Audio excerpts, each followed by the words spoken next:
Let's begin indeed. Hello people, Jerry speaking. Welcome to CrazyBunch's WebShow's number 112. Today we're doing not one, not two, but 3, 4, 5, 6, 7, 8, 9. Yeah, 10 dev topics along with some news to share and like I said, Independence Day, which is coming up this Friday, and then we're gonna get ready for my 30th birthday topics we're gonna talk about that happened yesterday. Which, by the way, thank you all for your birthday wishes yesterday. I really appreciate that. So this will be the final part of my 30th birthday celebration episode of my TheCrazyBunch's web show. So yeah, that'd be huge, big time. So let's talk about it right now, so shall we? So we got for us. The first dead topic I want to talk about is Tim Pollard. Born that name, he was an English actor and entertainer who appeared on performing as Robin Hood in and around his hometown of Nottingham, England. He lived and worked in the city as well as represented nationally and internationally in his position as Nottingham's Archbishop Robin Hood. He was born February 23rd, 1964. Wow, okay. Before his actor, Paul worked in the role-playing wargaming industry for many years, as well as being a freelance graphic designer and illustrator. Wow. During this time, he began involving in Viking battle retrenchments, something like that. Anyway, and the first role-playing company established in the UK, okay? Treasure Trap, a Pegforeign castle in Chester, England, was performing in a number of local rock bands. He's also studied medieval Japanese and 19th century South African history and Solar, something like that. SOAA, special. Anyway, because of the School of Artificial African Studies in London. Now, Robin begins with this. In novice official Robin Hood, Paul represented the country and city of Nottingham national and international in 1996. For example, appearing in Chicago, Houston, Toronto, and several times in New York City, in Holland, Germany, home of the infamous Pied Piper, who when we contact through their Brotherhood Legion of Legends. Wow, okay. He also performed regularly as Nottingham Castles on a Robin Hood pageant, something like that. It's a national banquet, something like that. Charity events and other shows throughout the Midlands. In television, he also choreographed fight scenes and played roles in Blue Pier, The Oxford Road Show, Blind Date, The Big Breakfast, Molly Flanders, and Tommy as Muck, something like that. He appeared regularly on local television news and appeared as Robin Hood on television shows such as Australia's Channel 9 Getaway Travel Show, Wildcat, Castles, Secrets, and Legends from the United States, Travel Channel, and the BBC's Auntie's Road Trip, something like that. And his role as Robin Hood, official Robin Hood, something like that, in Nottingham, England. He appeared as an expert in the local history of the Travel Channel television show, Expedition Unknown, Season 2 episode, The Real Robin Hood, okay? And the film career began with this, okay? Paul would appear as a narrator character Lord Victor Fleming in the horror films. Dracula's Augury at the Dam, wow. And Werewolf Massacre in the Hell's Gate. Fleming is an expert in Augur War and the collector tales of Edrich Charity, wow, okay. DVD music career began with this. In 1985, he was featured part of the stage show forming the psychiatry professional rock band Hawkwind on their Chronicles of Black Sword tour. Can be seen in the live concert DVD, Chronicles of the Black Sword. Wow, okay. Gaming and role playing. Paul has also worked full and part-time in the gaming business and began in 1978.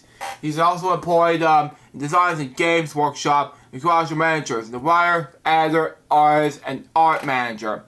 He edited and produced an initial Flamed Woke line and tabletop national fantasy games from that, for Andre Army, from that, as well as co-writing entry into Shagaloo, from that, and Steve Jackson games Groups Who's from that. He also contributed research on NFTs coins, the PC first-person action game, The Operative, No Life, One Life Lives Forever, something like that. Anyway, fought a short battle with cancer. He died in June 2025, which is last Friday. He was 61 years old. The next death topic has to do with Rick Hurst, born Richard Douglas Hurst. He was an American actor who portrayed Deputy Sheriff Hogg, Boss Carr's cousin, in 1983 and 1983 seasons of Dukes of Hazzard, as well as the Dukes of Hazzard reunion show. In 1997, special from the anyway, see that? It's a special. It's a made-for-television action adventure film. Anyway, in 1997, and Dukes of Hazzard's Hollywood made-for-television film in 2000. He also starred Earl from that, the chef in the Earl short-lived B. Arthur series, Amanda's. He appeared in many movies, including Karate Kid Part 3 in 1989, as well as announcer. He made numerous appearances at the Brothers Dukes of Hazzard event and Coolers in Nashville and Greensburg, Tennessee. He also made appearances in the War of Wheels in Birmingham, Alabama. Born January 1st, 1946, he was in Texas. In 1968, he earned a bachelor's degree from Temple University, followed a master's in fine arts in Temple University. In 1970, his sons are actor Ryan Hurst and Colin Hurst. He was married to Sally Ware, the mother of Colin. Wow. He died in Los Angeles on last Thursday. Anyway. He was 79 years old last Thursday. Anyway. My next step topic has to do with Bill Moores. Born Billy Don Moores. He was an American journalist and political commentator who served as the 11th White House press secretary from 1955 to 1967. He was director of consular figuring relations from 1967 to 1974. He's also a one-time Sherry Company member of the annual Burry Meme. Morris also worked for the network TV news commentator for 10 years. He also was a serious involvement with public broadcast on PBS for short, producing documentaries and news journal programs, and won many awards and honorary degrees with his estimated journalism and civic activities. He's also best known for a treatment critic at the Corporate Structured U.S. News Media. He was born on June 5th, 1934, in Hugo, Oklahoma. Wow. He was the son of John Henry Morris, a laborer, and Roby Johnson Morris. Morris was reared in Marshall, Texas. Wow. Okay, that was a thing. Okay. Morris began his journalism career at age 16 as a club reporter in the Marshall News Messenger. In college, he studied journalism at North Texas State College in Dayton, Texas. In 1954, U.S. Senator Lyndon B. Johnson appointed him as a summer campaign intern and eventually promoted him to manage Johnson's personal mail. Soon after, Morris transferred to the University of Texas at Austin, where he wrote for Daily Texas newspaper. And in 1956, he graduated with a Bachelor of Arts degree in journalism. Wow. While in Austin, Morris serves as assistant news editor for KTBC radio and television stations, owned by Lady Bird Johnson, Senator Johnson's wife.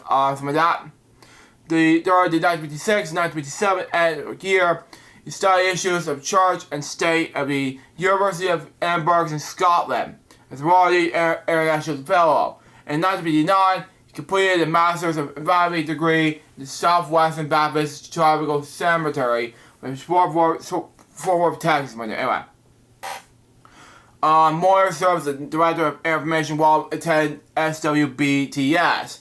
He was a Baptist pastor at Ward, Texas, near Austin. Wow. Morris planned to enter the Director of Psychology program in American Studies at the University of Texas. During Senator Johnson's unsuccessful bid for 1960 Democratic U.S. presidential nomination, Morris serves the top aisle and the general campaign. He was acting the liaison between Democratic vice presidential candidate Johnson and the Democratic presidential nominee U.S. Senator John F. Kennedy. Wow. Makes sense anyway. Kennedy-Johnson administrations. Peace Corps, okay?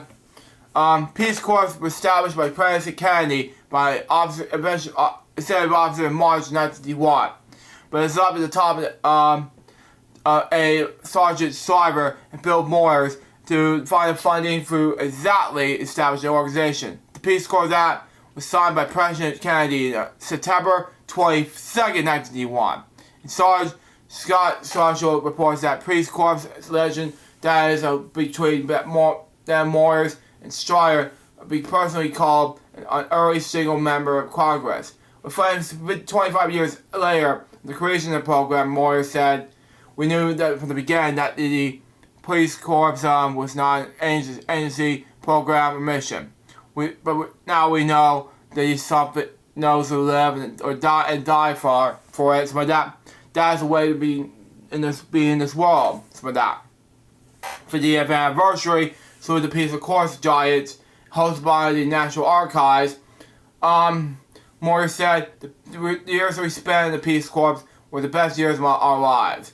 Morris gave these some answers in the Benny's Fair Force questionnaire in 2011.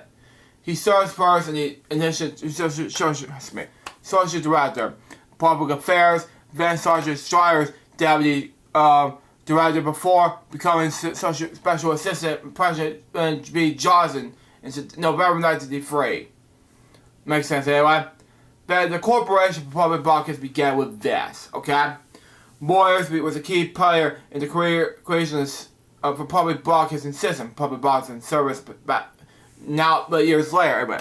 In 1951, FCC Chairman Newton and Miller labeled television as a vast wasteland and called the programming in the public interest. Years later, Johnson administration ensured the study of the issue. The Carnegie Corporation New York established a committee to study the values and need the non-commercial educational television. Moyers serves on the committee which released its report, Public Television and Public Program for Action in 1997. Moyers said the inventor, "We became a central part of the American communism and that, and a viable institution for our culture." Moyers influenced a creation of regulations, some of that would fulfill the community's recommendations. In 1997, President Johnson signed the Public Broadcasting Act of 1997, which states in the public interest the growth and development of public radio and television broadcasting, some of that. It could use of such media and structural education and cultural purposes. On the 50th anniversary of the Public Broadcasting Act, Moyers and Joseph A. Crawford Jr. spoke to the experience with WNET. Johnson administration. With the Lyndon B. Johnson took office after the Kennedy assassination, Moyers became a special assistant for Johnson, something like that. Served from 1953 to 1967. Moyers was the last surviving person in the program taking Johnson's swear-in, something like that. He played a key role in organizations supplying the 1954 Great Society Whigs License Task Forces and was principal arguments of Johnson's 1954 presidential campaign. Moyers acted as the president's former chief of staff from 1954 of October until July 1985. From July 1985 till February 1987, he was served as White House press secretary. After resignation of White House chief of staff, Waters Jenkins became I'm not going to suggest more in this special episode. Sorry, anyway. This Mr. Mayor or something like that. In the run-up of the 1994 election, President Lyndon B. Johnson warned that the opposition, the framing of the issue of the as a secondary breach, ordered Morris to request FBI name checks, something like that. Which they did, which I agree. Anyways, on 15 members of Barry Goldwater's staff to find WRA's material in their personal lives. Goldwater himself only referred to Jenkins' incident off the record. The church community stated in 1965 that Moyers had publicly recounted as well as the incident, and his account is confirmed by FBI documents. In 2005, Lawrence Silverman wrote that Moyers denied the memo in the 1965 phone call, telling the FBI it was propagated. Wow. Moyers said he was different recollection than telephone conversation. He also sought the information from the FBI in this, I'm not going to say that's what, like I said, in the special episode, sorry, anyway. Preferring them in the White House staff members, most notably Jack Vallotati, something like that. Anyway, Moyers indicated his memory was unclear and why Johnson directed him to request such information. But that may have been simply that looking for details of relations proposed by the president by Hoover. Wow. Under the direction of President Johnson, Morris gave J. Edgar Hoover the go-ahead of discredit Martin Luther King. Wow. Wait, is it Junior? I don't know. Let's see. No, it's Junior. Okay. Playing a part in the white trapping of King. Okay. This is terrifying. I know. Discouraged the American ambassador in Oswald from the assassinating King, the Nobel Peace Prize trip, and War II, prevent King the challenging the all-white Mississippi discussion in 1994 Democratic National Convention, and then Moyers approved that has nothing to do with the production of the famous Daisy ad against Barry Goldwater in the 1994 presidential campaign. Thank you. Now, Goldwater blamed him for it, and once said to Moyers, every time I see him, I get sick in my stomach that and was going to want to throw up. The advertisement's conversion to be the starting point of the modern day, harshly negative campaign ad. Jurist Maury Safer, the late Maury Safer that is, in this 1990 book, Flashbacks, wrote that Moyers and President Johnson met him with the Saber's boss, CBS President Frank Sinatra, about the Saber's conference and U.S. Marines torching Gamney village in the Vietnam War. And during the meeting, Saber allies that Johnson friend exposed Saber's criminal ties. This is terrifying. Okay? This is the buff. Okay? According to Saber says that Moyers was, if not a key player, certainly a key bystander. Wow. In this incident. Moyers started his hard-hitting coverage of Convention Presidents Ronald Reagan and George H.W. Bush was behind Saber's 1990 elections. The New York Times on April 3rd, 1986, Moyers offered the inside the Senate and as press secretary for President Johnson. Wow. I worked for him despite his faults, and he let me work for him despite my felonies. Wow.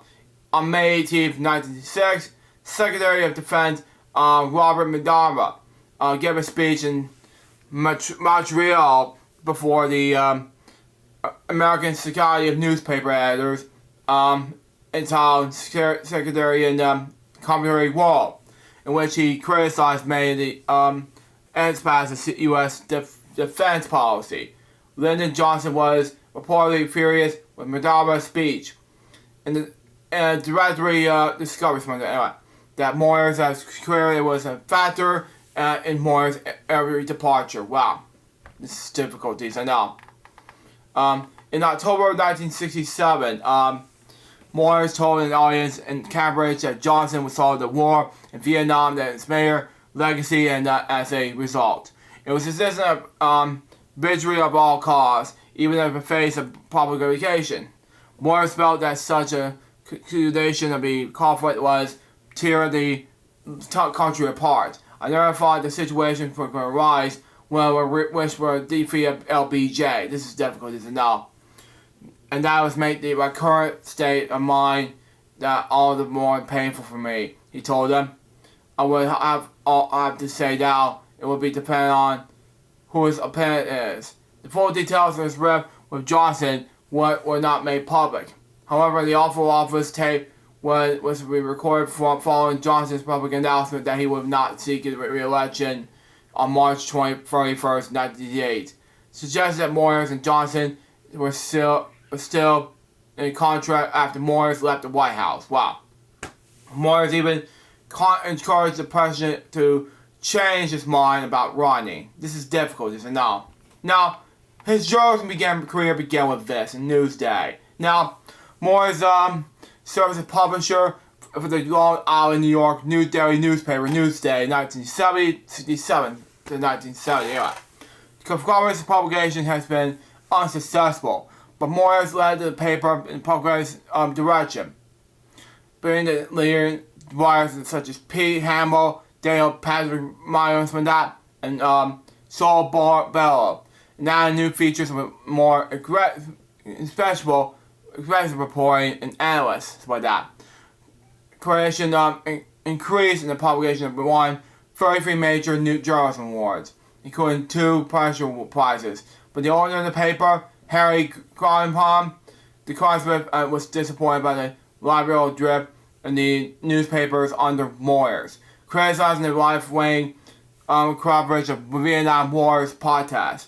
The two split over the 1998 presidential election, with Graham signing an international supporting Richard Nixon. Okay, I don't know what to do next.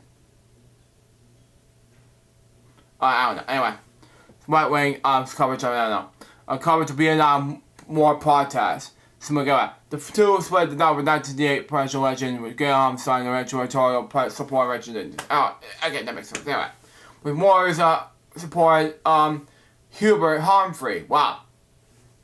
Okay.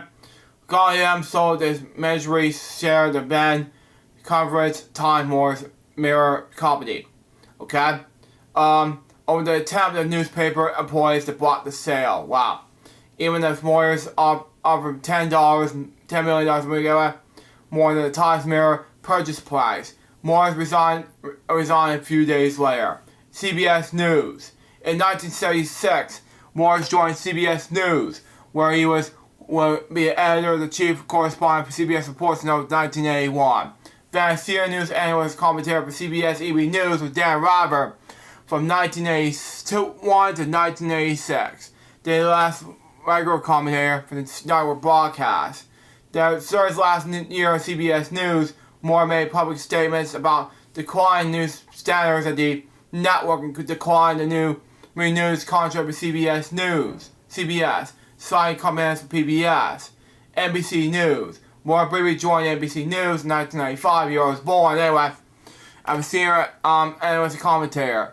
In the following year, he became the first host of sister cable networks MSNBC's Insight program. He was last commentator to commentator on the NBC Nightly News. Okay? PBS. Began with Bill Warner's Journal from 1972 until 1981. In 1971, Moyers began writing for the public, working for PBS. His first PBS series titled This Week with Bill Moyers aired from 1971 and 1972. And Bill Moyers' journal ran from PBS 1981 to 1981. Prior from 1936 and until 1937. He hosted a show from this title from 2007 to 2010. And in 1975, Bill Moyers' show aired Rosedale the way it is. Documented the four of the Rose after the first black female black comedy family split up. Moved into Rosedale, Queens. Included a rash of fire bombings. Wow. In 2020, a graduate student drew attention to a short segment that had recorded the reaction to a group of black girls who attempted to make sense of the incident they had experienced. Wow. The New York Times later found the children and other featured in the documentary produced his own report feature a racist attack on children that was taped in 1975. We found them. Wow. Initial program from 1982 until 2006. From 1982 to 2006, 70 different documentaries include interview or limited series produced and hosted by Morris, ran on PBS stations. Initial interviews and profile includes these followings. And I'm not going to read them all because there's a lot to read. Oh, there are some. Okay, that makes sense. Anyway, here we go. Mortimer J. Aller from 6th Grade Ideas from 1982. Joseph Campbell and the Power of Myth from 1988. Robert Blay, The Governor of Men, 1990. John Henry Falk and The Man Who Beat the Blacklist, 1990. Boris Johnson Reagan and The Songs of Free, in 1991. Sean Keane, Your Mystic Journey, 1991. Oren Rose, The Faith Keeper, 1991. Ari Weasel and Face and Hate, 1991. Donald Hale and Jane Cannon, The Life Together, 1993. Janet Reno, an actual area journal, Janet Reno, 1993, the same year anyway. Rhea Dove and Paul Roger Rhea Dove in 1994. Pete Seeger, wow, that's a great, okay. Pete Seeger in the same year. Hudson Smith and Ray Faith in 1996. Bill J. Tones and Still/Here in 1997. Desmond Tutu and Archbishop Tutu in 1999. George was a Star Wars fan. Anyway, and Mr. of Star Wars in the same year. Arthur K. Lee John and Arthur G. John. Anyway, and About the Land of Heaven 2000. Moore also hosted a 6-part interview series called Certainly in 1980, Creativity in 1982, and a 42-part interview series World of Ideas from 1988 until 1999, which featured a compassionate book. Time Morris and broadcasts include the following: History, Walking Through the 20th Century, 1982 and 1984, D-Day, The Ride in 1990, Power of Past, 4 is 1990, same year. Anyway, Hard World, 1981, President M. Mr. Frederick Douglass, 1984. Anyway, Religion. There's a lot to read. Anyway, hold on, let me just see. Yeah, okay, makes sense. Anyway, Harvard Corporation, 1986. God and Politics in 1987. Amazing Grace in 1990. New Holy War in 1993. James and Living Conversations in 1996. And Favorite Reason in 2006. Maury, Facing Evil in 1988. Behind Hate in 1991. Hate on Trial in 1992. And Facing the Truth in 1999. Politics. In Search of Conversion in 1987. Homefront in 1991. Money Talks in 1994. Tracing Democratic. How many houses were there? In 2002. Cowboy Crimes, 2006. The Media. Public Mind, 1989. Project Censored, 1991. Free Speech and Sale, 1999. Nugget Rich in 2006. Crushing events such as the Incredible Affair as follows. Secret Government in 1987. 1988 presidential election. Election 1988. 1992 presidential election. Listen America. And the 9/11 attacks. Morris and Conversation. Healthcare. Circle of Recovery, 1991. Healing in the Mind, 1993. The Great Healthcare Debate, 1984. Morris Audition. Close to Home, 1998. In the Home Terms, Morris Dying, 2000. Poetry. The Powers of the World, 1999. Language of Life. In the same year I was born in 1995. Following the Words, 1999. Science and Poetry, 1999. And the Environment. Anyway, Space as a Nation, 1991. This Trade Secrets, 2001. Something like that. Earth on Edge. In the same year, America's First River, 2003. And It's God Green in 2006. Money, Sports and For Sale, 1991. Minimum Wages, a New Economy, 1992. Bullish on America, 1993. And Supporting for Good Times, in 2000. Youth Issues, All Our Children, 1991. Families First, in 1992. Solution to Violence, and same year I was born. Wow. and Children of American Schools in 96, and Immigration, Become American in 2003. These are often produced by Morris and his wife, Julius Suzanne Davis Moyers, through Public Affairs Television, a company that formed in 1986. Other collaboration includes filmmaker David Goldman and producer Madeline Omgott. Anyways, now, let's move. I have read a lot about this thing, but let's move on to the next one. Frontline, 1990 to 1999. Between 1990 and 1999, Morris produced and hosted 7 episodes of the PBS journalism program Frontline. Global Dumping Ground 1999, Toxic Waste, Springfield Goes to War 1990, and the debate of the Silk Gulf War, High Crimes and Mysterious 1999, the Iroquoian War Affair, on the Children's Food 1993, and pronounce this word, sorry, on Pescates, I pronounce it, sorry, Living the Edge, and the year I was born, wow, and the Economy, Washington's Other Scandal in 1998, Campaigns, Fan Aids, and Justice for Sale 1999, General Elections. Now, with Morris and Y Angel, 2002, 2005. Now, Morris hosted a TV news journal, Now Born Morris, on PBS for 3 years, starting in January 2002. He retired from the program in December 2004, but returned to PBS soon after the host, Y Angel, in 2005. Then when he left now, he announced that he wished to finish writing a biography with Lyndon B. Johnson. In Bill Morris' Journal, 2007-2010. In April 25th, 2007, he returned to PBS with Bill Morris' Journal. The first episode, Beyond the War, Morris investigated what he called the General's media's shortcomings and the run-up, the war something like that. Beyond the War won the Emmy from 29th News and Documentary Emmy Awards in 2008. The best report in the news magazine. On November 20th, 2009, Morris announced he would be retired from the weekly show on April 20th, 2010. Morris, a comedy.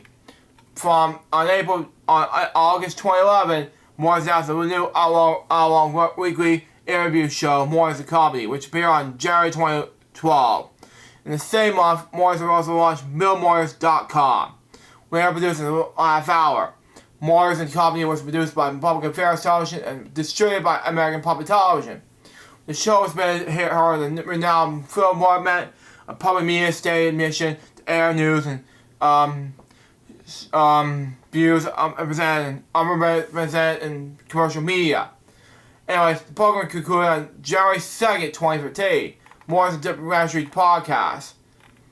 In 2020, Morris started a series on podcasts named Morris Democratic Podcast. My that conversation included Lisa Graves, the post office confidant Heather Cox Richardson. My that.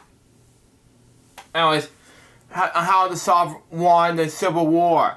Heather McGee on racism, reparations, effect on American Scotty and Bill T. Jones on this newest project, retiring to Moby Dick, for the viewpoint of the Black Cabin Boy.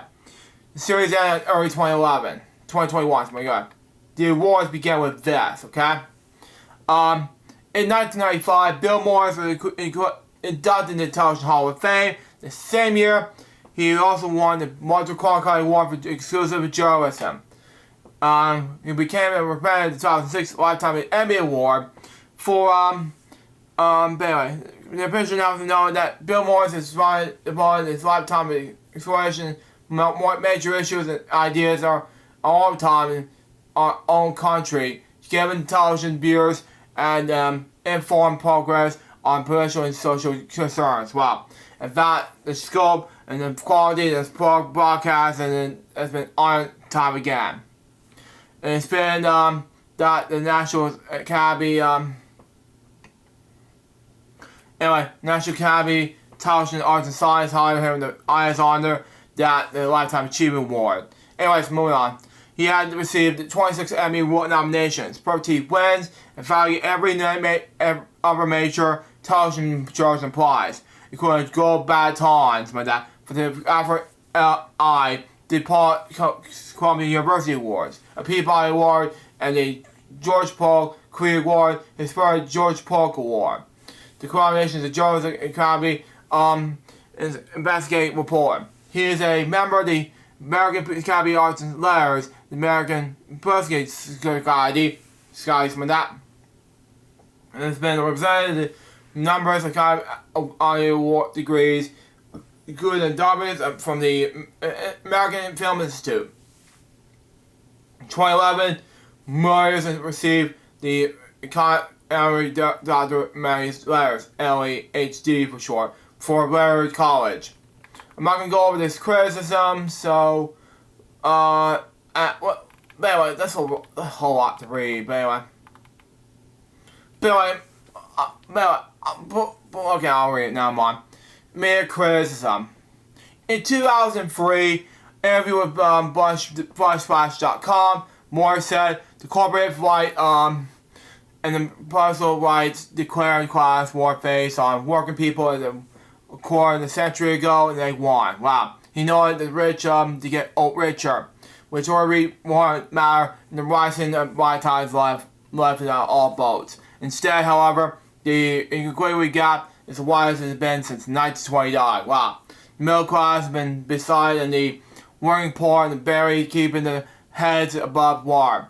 He added that the corporate and the general governments are helping themselves and spoils of victory. Wow. A sense of political power has become who gets that what and who pays for it. Pays for it. Anyway. Meanwhile, the public has failed to react to because it, in his own words, destroyed the media circus and news has been neutral and propaganda for Republican purposes. It's important that this. He referred that to the progress of Rush and Limbaugh, and it saw it in the Palm Beach matching sentiments across the country of white knuckle wage earners who are barely making ends meet in no small part because of the corporate and gradual force of whom Rush has been a hero. Wow. And Eric Argren reports in his recent books a book that I'm proud of and have helped make happen Part of the red meat strategy was to attack mainstream media registries knowing that it was a president is fairly in the days Anyway, even by a coalition of liberal bias and by a poor or mistaken belief in the trust value in institutions that combinations prefers corporate America, military organized religion, and their own eventual basis of influence will be able to escape strategy and increase their influence over American public life with reality relatives no challenge. When he briefly retired in December 2004, the AP News service quote more is the same. I'm going out to telling the story that I'm going to be being a biggest story at what time. How the right wing media has become a partisan progress for that arm that Republican National Committee. We have an actual press that are interested in the election of Republicans. Wow. There's a mainstream press that interested in the bottom line. Therefore, we have progress for that. Anyways, independent press who's interested in the American people. Presidential Drive Institute Data. Wow. On July 24, 2006, Revenue Publico Commander Wally Ivins published an article entitled Run Bill Morris for President. Seriously? Arguing a civic Kennedy on the Progress website Truth Dig. The call was taken up on October 2006 by Rob Nair. Morris did not run. I agree. He did not need to run. Now, I'm going to come right back and see who's messaging me. Be right back. I'm back, folks. Sorry about that. I have to look at the space real quickly and got some birthday messages. Anyways, let's move on. Conflict. Okay, I have to read it later. Anyways, conflict with Corporation for Public Broadcasting, or CPB for short, under content. Well, in 2003, the Corporation for Public Broadcasting chairman Kenneth Thompson wrote to Pat Mitchell, the president of PBS, that now with Bill Morris did not contain anything approaching the balance of the law that requires for public broadcasting. And in 2005, Thompson commenced a study of the show without informing again or obligation with CBB sports by that. The study conducted by Fred Mann, Thompson's choice, a 20-year veteran of the American Commission Union, and the Commission Communists. Like the study itself, Mann's appointment was not disclosed with the CBB. Okay? He also said that the study supported that he was catalyzed, but as the image of left-wing bias. And now, George Meyer of the executive editor of the American supplier, the Comparison magazine, told the PBS news outlet, Jim Lehrer, that I grew up with, by the way, that PBS looks like a little bit of a monopoly to me. And Bill Moore's exhibit A of the very strong left-wing bias.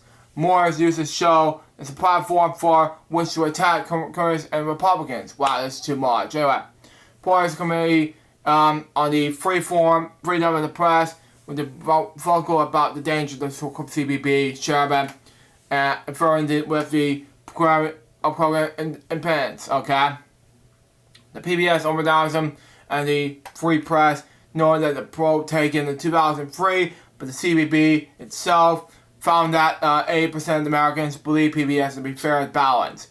The speech given the National Conference of Media Reforms from that, Moore said he had repeatedly invited Thompson to have a televised conversation with him on a subject that has been ignored. Wow.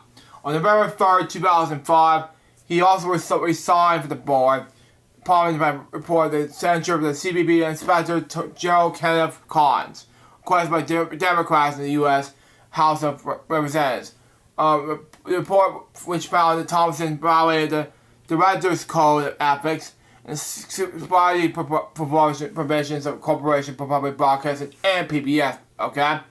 Which made the public on November 15th. It states this: we found evidence that the Corporation for Public Broadcasting, or CBB, former chairman, violated security provisions and the Director's Code of Ethics, dealing directly with one of its careers in the new public affairs program. This is sad to me, I know. During the obligations with the public broadcasting service PBS and the CBB. Over creating the show. Wow. Our review also found evidence that suggests public task with a major creator, SIC, using the former chairman in regression by President Chief CEO of CBB, which violates security provisions against such practices. In 2006, the PBS operation, which were regulation by the controversial publisher column in charge, titled "He's Back." Morris, not Tomlin. Wow, Tomlinson. Wow, that's just difficulties. I know. Referring to the contract, Morris told the Boston Globe, "It's a place where if you fight, you can survive, but it's not easy. The fact that he marries is Kenneth Thompson as a chilling effect down the line." Organizations. Morris was one-time director of the Control of the Foreign Relations from 1967 to 1974. A one-time steering committee member of the Berber Group. And from 1990 was president of the Somber Center of the Media Democrats by that. His personal life and death. I'm not going to read the published works, by the way. And then we'll just move on to the next death topic. But anyway. He was married to Julia Suzanne Davidson, a producer, on December 18, 1954. They had 3 children, 5 grandchildren. His daughter, Suzanne Moyers, a former teacher and editor, is author of the historical novel. Till all these things be done, she published by She Write Press in September 13, 2022. His son, William Trump Moyers, CNN producer, is a CNN producer, Harrison Foundation spokesman, and the for addiction recovery. Struggled his own to overcome alcoholism and crack addiction, and as detailed in the book, broken by a story to addiction regulations for that. He also included letters from Bill Moyers in his book, which he said are a testament to the father's love for his son. A father's confusion with his son. Anyway,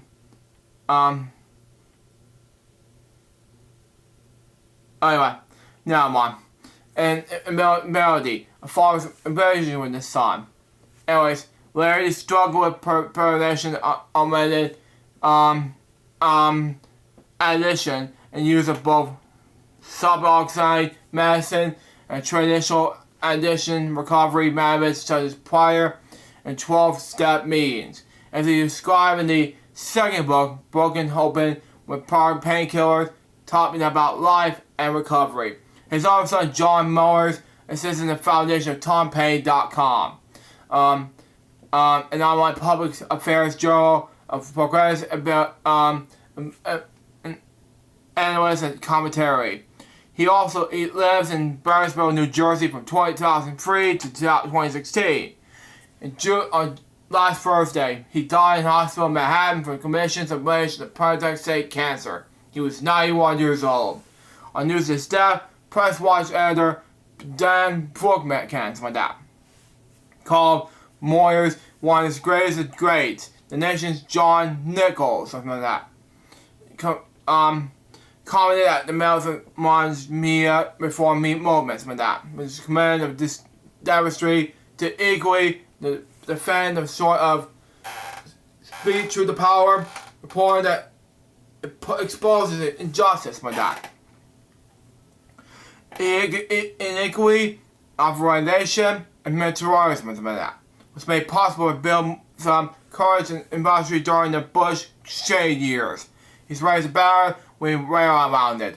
Senator Bernie Sanders stated that a friend, a public servant, an outstanding journalist, has passed away, and as an aide to President Johnson, Bill pushed the president in the more progressive direction. As a journalist, he had the courage to explore issues that may ignore. My next topic has to do with Bobby Sherman, born Robert Comet Sherman Jr. He was an American singer and actor who was a teen idol in the late 60s and early 70s. He also had a series of successful singles known as a million-seller Real Woman. Okay? Sherman left show business in the 1970s and for the career of the public and celebrity Shura, performed eventually in the 1990s. He was born in 1943 and of July 22nd in Santa Monica, California. In 1962, Santa Monica wrote 2 songs for Sherman, arranged for Sherman to record them. In 1964, Mel asked Sherman to sing with his band in the Hollywood party where many actors and agents were in attendance. After this, Sherman signed with the agent and soon landed part of the ABC television show Shindig as a house singer in the member of the cast. Sherman made several records with Dika and another smaller label that appeared in teen magazines. In early 1968, he was selected for the role of Jeremy Bolt, a bashful, slammering logger in the ABC television series Here Comes the Bride, 1968 to 1970. As in 1970, Sherman received more fan mail than anyone performed in the ABC TV network. Wow, okay. Sherman appeared in the episode of Honey West titled The Princess of the Paupers as a kidnapped band member. Wow. As he also appeared in the Monkees in the episode called Monkees in the Movies, playing a super singer named Frankie Kamara in the model of Frankie Evolution, and performed the song The New Girl in School and the flip of Jan Dean's Dead Man Curve, with that. Sherman's released 107 songs, 23 singles, 10 albums between 1972 and 1976. 7 of his songs were top 40 hits. He earned 7 gold singles and 1 platinum single and 5 gold albums. In 1969, he signed with Media Records and released a single, Real Woman, which peaked at number 3 on the Billboard Hot 100 charts, number 2 in Canada. Excuse me, in Canada. I must have kept countries now way wrong. Alright. And spent 9 weeks in the top 20s. Okay? Top 20, anyway. He sold over 1 million copies and was awarded the gold disc by the RIAA in October 1969. Anyway, his other hits were Julie, Do You Love Me, written by Tom Boyer, something like that. Easy Come, Easy Go, Jennifer, La La La, If You Have You, and The Drum, written by Alan O'Day. Some of these songs were produced by Jackie Mills, okay, who has also produced the Brady Bunch Kids. And in Canada, him and his son reached number 19, Cry Like a Baby reached number 10, and Waiting in My Butt in the Bus Stop reached number 41. La La La, Easy Come, Easy Go, and Julie, Do You Love Me also saw a success of the music 2 million copies. And earned more gold discs with Sherman. Julie, Do You Love Me was Sherman's sole entry in UK singles charts, which saw a peak number 28 in number 1970. The song completed there with the chart place, which White Pain's cover version, which placed number 8. Sherman toured especially in the United States with world sports records and albums. He gave money, made concerts to sell out crowds with mostly screaming young women from the late 1960s into the mid 1970s. The screaming young woman was so loud that Sherman experienced hearing loss. Wow. Television film, and he was a regular star in the weekly ABC television network show. Here Comes the Bride from 1968, September 25th to September 18th, 1970. He played youngest brother, Jeremy Bolt, okay? Sherman was a frequent guest in the American Bandstand where the action is. In March 1971, he appeared in the episode of The Purge Family, the backdoor pilot for the ABC TV series Getting Together, which started in September 1971 and was canceled after 14 episodes. Wow. Sherman also a guest star in the musical show and hosted his own special, the Bobby Sherman Special, which Bobby sang marching the music in the Sonny Cher Comedy Hour. Wow, okay. They originally aired on September 29, 1972. He also a guest star on television series such as Emergency, FBI, anyway. The Mod Squad, Ernie Queen, Murder, She Wrote, If You Watch This, Mom, Murder, She Wrote For You, and Frasier. He also had a guest on The Ed Sullivan Show, American Bandstand, Sonny Cher Comedy Hour, KTLA, Morning News, Vincent Hell, Oscar on PBS, The Good Day LA, Rosie O'Donnell Show, Good Morning America, The Tonight Show, Johnny Carson, and later Jay Leno. He's featured on 2020, VH1, and Entertainment Tonight, and Extra, among other television shows. Sherman is also the regular cast member of the television show Jess of Bel Air in 1986. Although most of Sherman's acting career was on television, he has also appeared on 2 movies. In 1985, Sherman starred in the comedy of a family film, He Is My Brother, directed by Edward Dexter, for that. In 1983, Sherman appeared alongside fellow Tino Frabin as the villain's henchman, like that. In the cult film Get Crazy, directed by Alan Osric, like that. So anyway, comeback and retirement. In 1998, after an absence of 25 years, Sherman appeared in the Teen Idol tour with Peter Nunn and Davy Jones. Late Davy Jones, I was writing some piece of him. Anyway, Mickey Mullins replaced Davy Jones in the tour in 1999. Okay, Sherman performed his last concert as a solo performer at Lake in Rhode Island on August 25th, 2001. Though retired from the public life, he still appeared on corporate charity events. He's ranked number 8 in TV Guide's list of TV 25 greatest TV idols on January 23rd, that 2005 issue. Post-entertainment career. In 1974, Sherman guest starred in the episode of Jack Webb television series Emergency, episode called Fools. Season 3, episode 17 on aired on January 19, 1974, and found a new calling. Eventually, he left the public spotlight and became a part-time gag. He volunteered with the Los Angeles Police Department, working in paramedics, and given at CRP for that first aid class. He became a special reserve police officer with the Los Angeles Police Department in the 1990s. Eventually, he still held until as a 2017. For more than a decade, he served as a medical training officer at the Los Angeles Police Academy. He started thousands of police officers in first aid and CPR. He was named LAPD's reserve officer in the year 1999. She also became a reserve deputy sheriff in 1999 with the San Bernardino County Sheriff's Department.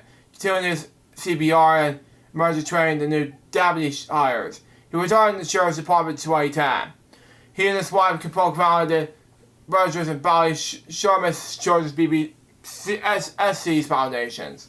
The foundation mission to provide my students in Ghana with the high quality education and music program to provide tools that promote high education. He was born in that name on Julia Nee Freeman Sherman in San Bernardino, California, which I mentioned before.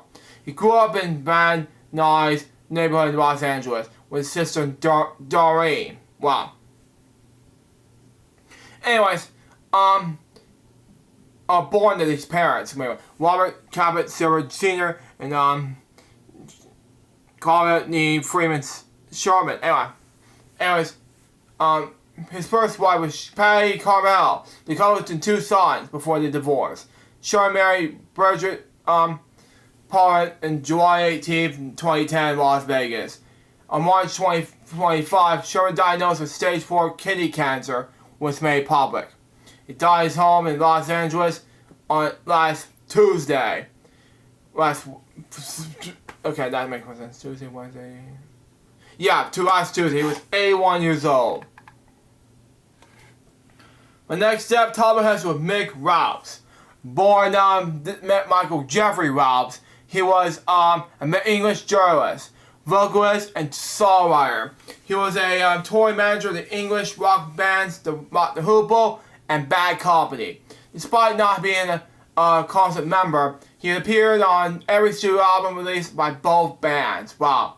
He was born March 31st, 1944 in Salt Lake City, Ayrshire, England.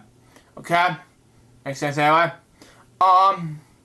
He did not start playing until he was 18 years old. He described the music where he was growing this bubblegum like Cliff Richards and Bobby V, something like that.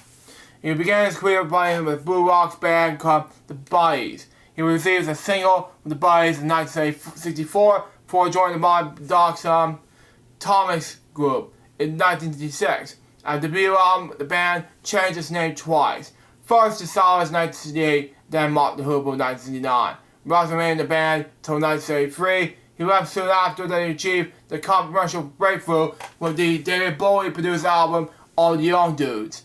Rouse's last appearance with Mock the Hoople was on the Mock album 1983, which featured the hit All the Way from Memphis. The lyrics told the story of Rouse having his guitar stolen with Long Island before a gig with Memphis in 1972. After leaving Mock the Hoople, Rouse founded Bad Company with vocalist Paul Rogers from Free. The band's debut album Bad Company in 1974 included his hit track with Rouse Can't Get Enough. When his term guitar opened C to him. He said it was not sound right in sound tuning, something like that. It needed open C to have that rate. The debut album reached #1 in the U.S. charts. The Robs continued to record and tour with Bad Company until the original band folded in 1982. At the release of Rob Diamonds, he commented Bad Company has been becoming bigger for us and all to continue to destroy someone or something. In 1984, he toured with Pink Floyd guitarist David Gilmour on Gilmour's About Face tour. Although he did not play on the album, in 1985, Rouse released a studio solo album, Take This, which included Free Bad Company drummer Simon Kirk. He worked with featured Bad Company guitarist David Carwell for the full-run rock support on the album, which also featured drummer Chris Slade, a Maverick's band's Earth Band and AC/DC future AC/DC drummer at the time from 1989 to 1984. He also in the following, okay? He returned for the tour of 2015 to 2016 for Rock and Bus tour. But anyway, and keyboard guitar player Lindsey Bridgewater, who performed with Ozzy Osbourne. Wow, he did one performance with a band called Cold Turkey. Okay, Bad Company performed with a different lineups in 1986 and 1998. And a reunion tour with the band in 1999. Rouse announced he would be giving up touring. Okay. Which would never been compatible with the people who had been in extreme fear of flying. His second solo work is All Good. His instrumental album was released in 2001. 2 years later, his That's Live Can't Get Enough was released. He included a demo version of Can't Get Enough. In 2004, he's again working with former Mott colleague Ian Hunter, played second lead guitar with Andy York on Hunter's UK tour. Rouse performed at Hunter's May 2004 concert in London, Austria. Was filmed and released on the DVD titled Just Another Night the following year, okay? On July 2008, it was announced that he was running a Bad Company minus Buzz Barno, who died in September 2006. We did a one-off gig with the Hard Rock Hotel and Casino in Hollywood, Florida. Wow. I thought it was Hollywood, California for some reason. Anyway, on August 2008, according to Rogers, the band played the show to protect the legacy they had built and cement the rights to trademark Bad Company for touring. Mott the Hoople, including Rouse, reunited for 2 shows at Blake Fear Monmouth closed the Rockfield Studios, where they rehearsed before playing 5 concerts at Hammersmith Apollo in London. During September to October 2009, after all these original members participated in reunion and Warren Chambers was sitting on drums, and in 2011, Rouse formed the Rig Rouse Blues Band, with musicians who manned the jam session, okay? At the Nags Heads pub in High Ruffs, Wycombe. Stuart's son Maxwell, Morgan vocals, Jim Marvin vocal guitar, Sam Kelly on drums, and Dickie Mullen bass. The band's website stated that Rouse was exploring his blues and soul roots, playing covers of classic blues and R&B songs. His band made its debut as Mick Rouse and Company. He called some of that. As Jack's Club in Ascot, Berkshire in June 2011, and changed the name to the Mick Rouse Blue Band and soon afterwards. In 2013 and 2014, Bad Company William Skinner joined the tour with the United States and Canada, commemorating the 40th anniversary of Skinner's first album release and Bad Company's formation. Wow.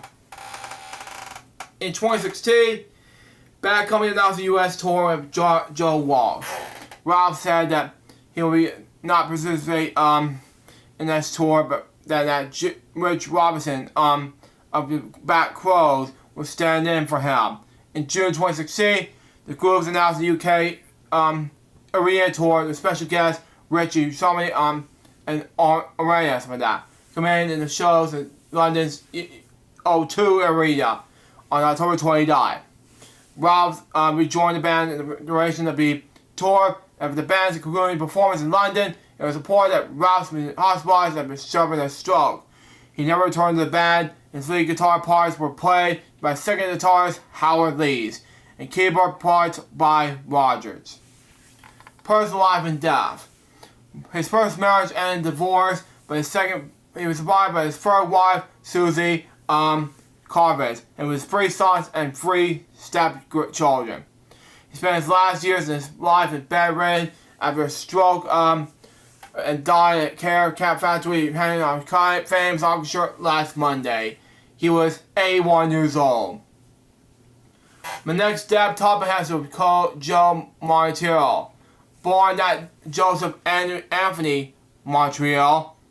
Might be that's his last name. Anyway, he was an American actor. He was born on January 21st, 1957 in Monterey, Connecticut, okay? He was a guest starring roles in various syndicated nighttime series, including NYPD, Blue, Lethal Weapon, Age of S.H.I.E.L.D., Devil's Housewives, Numbers, and Victorious. He's also appeared on commercials and documentaries. He's also filming the morning show for Apple TV. He was replaced in the role of director Donnie Sponsi from that. He lived in Los Angeles with his wife, French hornist Jean Marini, and sons Vincent, and a film editor, David, a music producer. He died last Sunday. He was 68 years old. The next step topic has to do with Rue Christie, born Luigi Albert Quadracci Sacco. Best known professionally as a stage name, Rue Christie. He was an American pop and soft rock singer and songwriter, mainly known for his hits in the 1960s, including the 1996 U.S. charts topper Lightning Strikes. Wow. 1999 UK number 1 hit, 2 hit. So I'm gonna make you mine. I'll be right back.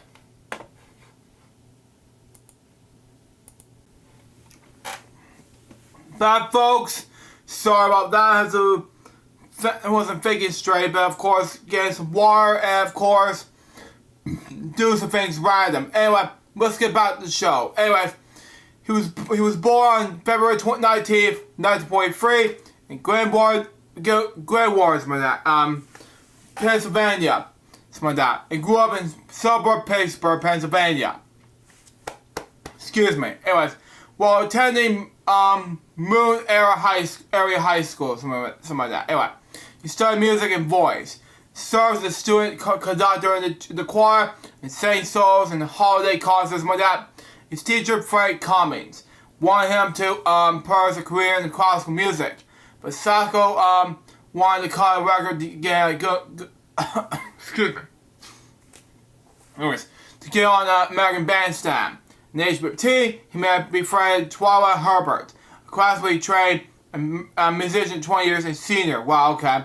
He became his regular songwriting partner and wrote hundreds of songs with him in the next 4 years until her death in 2009. Wow. Sacco performed with several vocal groups and became, between 1959 and 1952, released several records in small Pittsburgh labels. Achieving a record hit with The Jury by Looking the Ryans and groups consisting of Sacco, Twyla Herbert star Shirley, and 2 others, releasing the Rob A label, something like that. After graduating from high school in 1961, Sacco traveled to New York City and worked as a sessions vocalist. In 1962, Sacco approached Nick Kenzie, something like that, with some demo tapes. One of the first things Kenzie did to change the name from that name to True Christie, something like that. Sacco's father liked the name change, but it had Christ in it. Wow. He thinks Sacco's postural voice and suggests that he listen to the Four Seasons recently hit Shirley. Sacco Hilbert used the song and model to write an original song called Kiss Me Cry. Wow. Kenzie produced and recorded Sacco performing the song at the Getaway Studio in Pittsburgh and eventually released on his own CNC label. And single in 1992, created as Rue Christie, the name Sacco used thereafter. The name Rue Christie was chosen by CNC Records, and the Kiss Me Cry and was credited to Rue Christie before they had consulted Sacco about the name. The Kiss Me Cry before it became a regular hit, regional hit, selling 40,000 copies with that. In Pittsburgh, Kenzie contracted Morris Leslie of Roulette Records, saying that he would have a hit that needed a national distribution for that. They released the single of Roulette, but eventually nothing happened. Airplay slowly spread across the country and Kiss Me Cry released number 24 on the Billboard Hot Hot 100 charts with that. You sell over 1 million copies. Since they produced initial recording sessions for Christie in 1983, they generated 2 more hits. The Two Face Wi-Fi. His second million seller reached number 6 in the charts on the charts in June 1993. He also released Christie's self-titled LP, where they guest required and the Two Face Wi-Fi, How I Could, which reached number 124 in Billboard Hot 200. With those hits, Christie joined Dick Clark's Carving the Stars tour, alongside Diana Ross, Brian Hanlon Hovers. During the pre-army years, praising the careers with that. The female vocalist featured Christie's records were the Tammys, a trio from Pleasantville, Nashville County, Pennsylvania. Christian Hubert wrote the single Egyptians, Soviets went out with the group, and although it was not a hit, but it was a cult favorite for the Northern soul scene in the early 1970s. He also made a number of television appearances on the Where the Dish Action Is from 1965 to 1967. He also appeared on American Bandstand and the Buddy D Show from 1962 to 1964, something like that, in Baltimore. He also sang with Del Shan. His third Molette single released from that, How Many Teardrops, written by Mellon, sale number 26, was temporarily declared by his promotion into the U.S. Army. Wow. Chris did not have another Charlie single for 2.5 years. Despite threats with related owners, Morris Levy, Christie managed to get out of this contract with the company. Lightning Strikes and Recipe of the Rain from 1955 until 1996. His career was quickly reestablished after his charge in the military when he signed with the MGM label. MGM reportedly disliked Christie's first single on the label. The Christie Herbert saw Lightning Strikes, but Christie's demanded new management to promote the record in California. And when it gained some traction, eventually reached number 2 on KHJ in the last 2 weeks in 1995. MGM released it Lightning Strikes, reached number 1 in the U.S. and Christie's 24th birthday on February 19th, 1966, entering the UK top 20 because it's first hit in that country, peaking at number 1 in Canada. Wow. The song featured his hits, his signature file, so it included a female chorus by Carol Smith, Denise Ferry, and Peggy shouting "Stop!" and from Kyle Parton the lead vocal. When I see lips begging the kids, stop. I can't stop. No, I can't stop myself. Stop. Anyway. His next release was in spring 1996, Recipe in the Rain, featured the melody inspired by, it's boring, Pierce last year, anyway, Romeo and Juliet, Shakespeare, but anyway, telling the teenager's memory of this, I'm not going to say that word, but experience in the back seat of a car, door in the rainstorm, during the rainstorm, and the windshield wipers making a romantic sound of together, later out with romantic ends. The wipers seem to be saying never. Many radio stations banned the song after hearing the opening lyrics. Baby, the raindrops play for me. A lovely melody, cause on our first date we were making out in the rain. Why? In this car, a love went from much so far. What? Anyways, it was exciting and splendor. Tonight I wonder, where are you? Where you are. He insists on the re-recorded version that was toned down the lyrics. The first and four lines were changed to this. We fell in love in that rain, and okay. In his car, love comes like a falling star.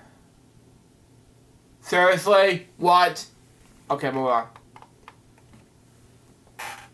Anyways, despite the edited version, many radio stations instead playing 2 other songs released by the other labels where Christie had once recorded Outside the Gates in Heaven on Cole and Key records, peaking number 45, while Bill Big Time completed some records hit number 95.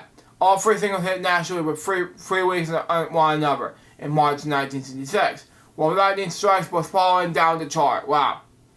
Another Christie Slater records that hit for MGM, recorded Hit in My Car, Kill Always Talk, produced by Jack Nicholson, failed the chart. Wow. Started 1987 to 1970.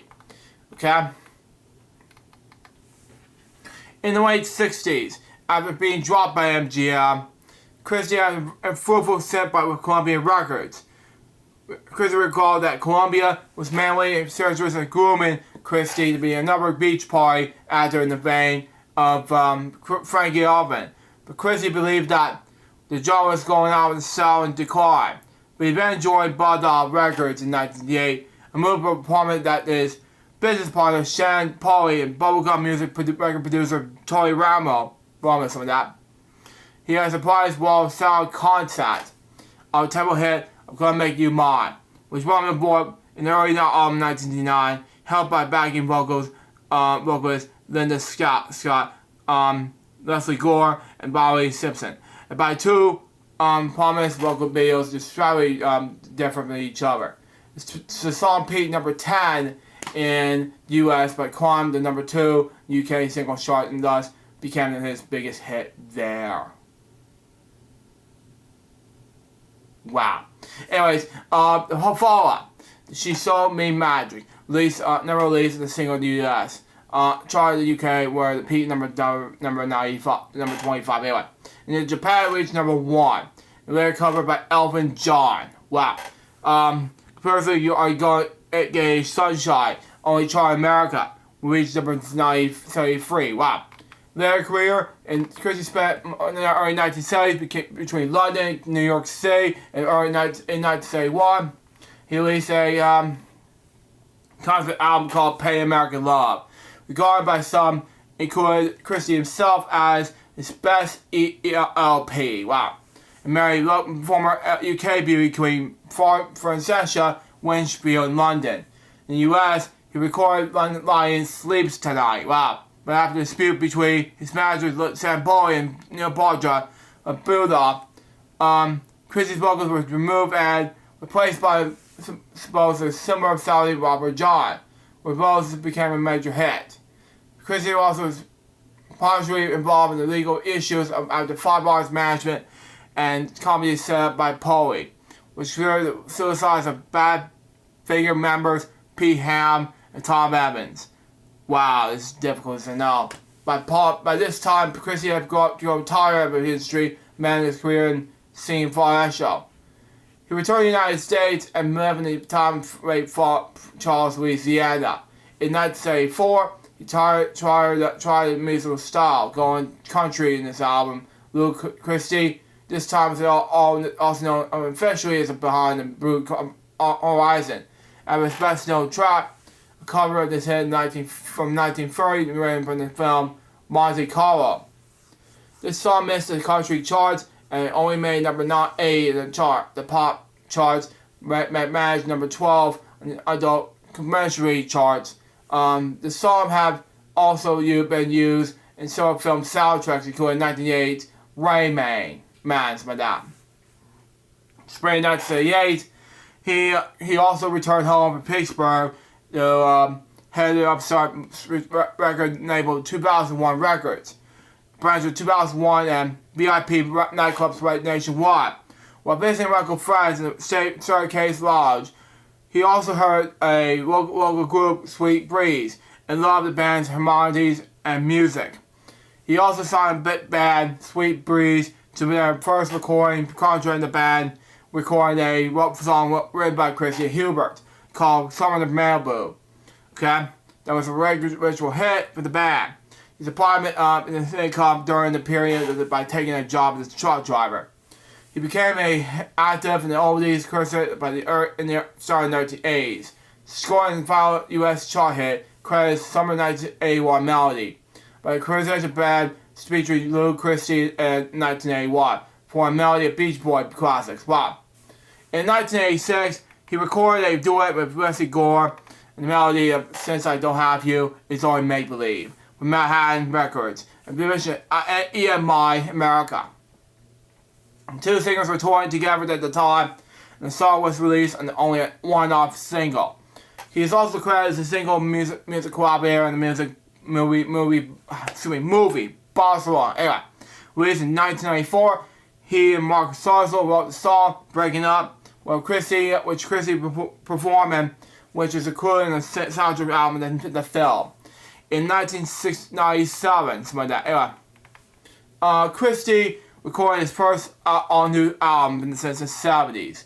Entitled "Pledge" and "My Love," and produced by Al Grossman and Jim Marshall of Hit Music Studios in Spencer, North Carolina. Billboard labeled it this new album most impressive comeback album. Most of it was penned by Christy, presented in a comedy manner, while including new songs "What Happened in the Nights." Techno pop, a tragedy of the loss of the commission of their lives. I sure fell in love. With my covers of Careers, this special is actually sad. And Johnny Ice, titled Cotton Cuba, said it was a load of ARR's hits. In 2004, Christy released his first concert album, Greatest Hits Live, from the Bottom Line, which featured studio recording Christmas in New York as a bonus track, something like that. Anyway, in addition to initial new release, Christy remained a contract act on always circuit in the U.S. and UK. He also hosted a series of programs on Sirius XM Radio's 1960s channel. In 2015, he also released his first new recording in several years, entitled "Drive and Dream," something like that, written by Gregory Spark, who was also a former member of the Sweet Breeze. The Pittsburgh-based band and the Christy signed to their first recording contract. His next release was a 2016's "When You Were Young." He also paired with Schroff. In December 2021, Will Christy released the "Love Them Goes On Forever," written by Jimmy Cunningham. In March 2022, "Love Attack" followed, also written with Jimmy Cunningham. Anyway, Groovin' Jams published a favorable review of "Love Attack," written by something like that. The way Christy drops alien processing into a mix feels as sharp and strange and thrilling as anything he did in the 60s.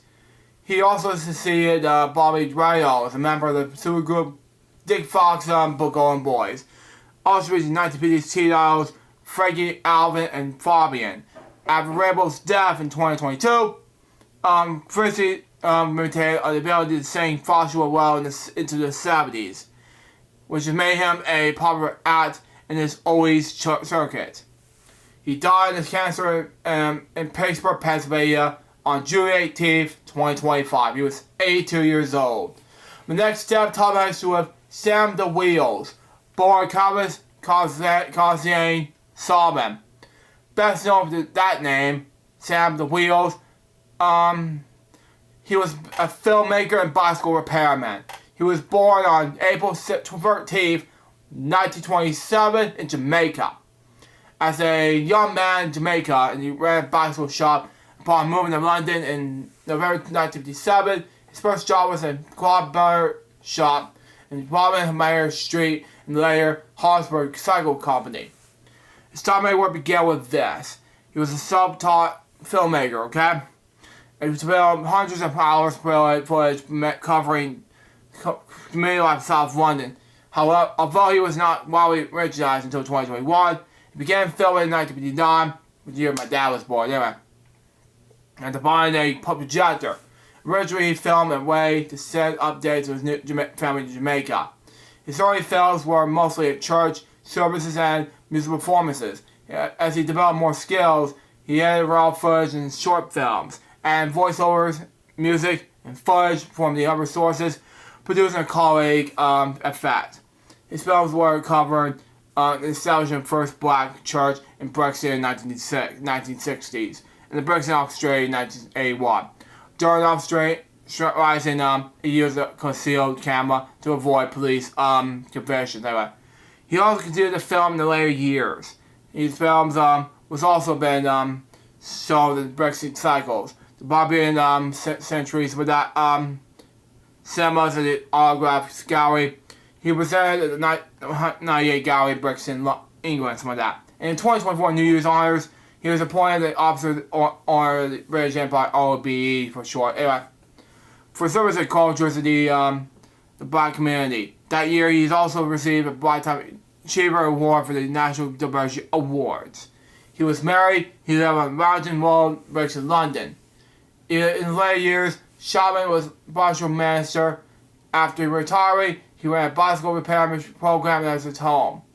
He died at King's College Hospital in Cromwell, England.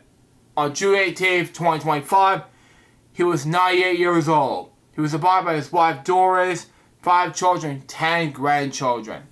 My next topic is with Dave Scott, a circusographer. Born that name, he was an American hip-hop dance teacher, which is boring to me. Anyway, circusographer and talent developer. Anyway, gained widespread success for his collaborative movies. Probably the 2004 dance film You Got Served and the 2008 dance film Step Up to the Streets. He was rather collaborator on So You Think You Dance and the Paul's on Tour convention. Born in 1972 on August 15th in Cobb, California, he was 6 foot 4 inches and 193 kilometers and never took any dance classes. Had any formal trade. He started dancing hobby when he was 15 and learned how to dance from watching musicals, b-boy movies, and music videos. Naming those of Michael Jackson, who he cited as one of those influences. Anyway, he learned with hip-hop dancing pioneers Stefan, Mr. Wiggles, Kamei, and Timmy Pop and Pete Solis influence as well. As teenagers, he influenced developing his skills by forming his own b-boy crew and blowing other crews in the neighborhood.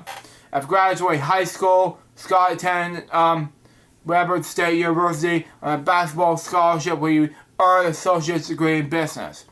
He got his first professional dance job while in Utah. By chance, he was asked to replace a dancer on a concert tour after being inspired dancing at a club. He later returned to California, where he started his career by dancing on tours and music videos. His career began with this, from tours and music videos, and built his relationships on dance community and moved to in teaching classes and doing the choreography and for film and television from that. He dances choreography styles, aggressive melody, and aggressive for that. Anyway, he worked with singers such as Glowline, BTQ, Tracy, Brian McKnight, John B, IMX, and Robert Bow Wow, which I'm a huge fan of rap, sorry, and Olympic gold medalist Tara Lemsky. He's a choreographer and co-creator of teen R&B group Mama's Behavior. In 2012, he choreographed the almost video game hip-hop dance experience.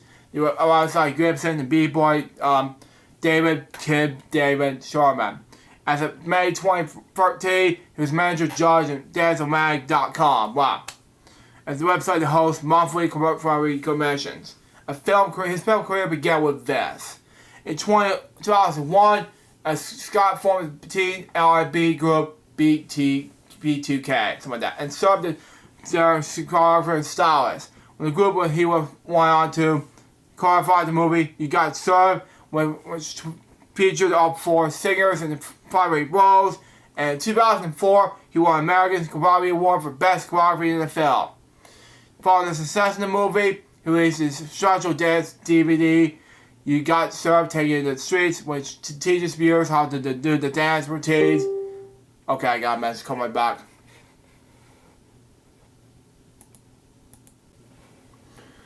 I'm back, folks. Sorry about that. I just got a personal like my thing. But let's get back to it. But anyway, where was I? Yes, anyway, You Got Served, Take It to the Streets, which teaches viewers how to dance routines and the feature of the film. In addition, he got served. He choreographed, Step Up 2, The Streets, with Jamal Sims and Natalie Hi-Hat Robbins with that. In 2008, he won a Great and Share award for best choreography in the film. He also choreographed the movies such as Fresh, Stop Yard, Dance Flick, House Party 4, Coach Car. In 2010, he also appeared in the documentary Move, a film about how people in dance industry who were able to go from dancing as a hobby to dancing as a career. He choreographed the 2014 film Ballad Year, The Dream Team, which is based on the 2007 documentary Planet B Boy. Wow. In television career began with this. In 2003, he was a guest choreographer in the Wade Robinson Project. He was a guest choreographer in Step It Up and Dance. He also won on 7th season of Dance from the Stars. Began with season 3, he was a recurring hip-hop choreographer on See If You Can Dance. His teaching career began with this. He choreographed with Debbie Allen, Dance Academy. Scott serves as the director of the Los Angeles Hip Hop Dance like that. He was a faculty member at Paul's Dance Convention, Millennium Dance Complex, and Broadway Dance Center. He died on June 16, 2025. He was 52 years old. Last step top has to Patty Drew. Bore that name, she was an American pop singer who achieved brief success in the late 1960s.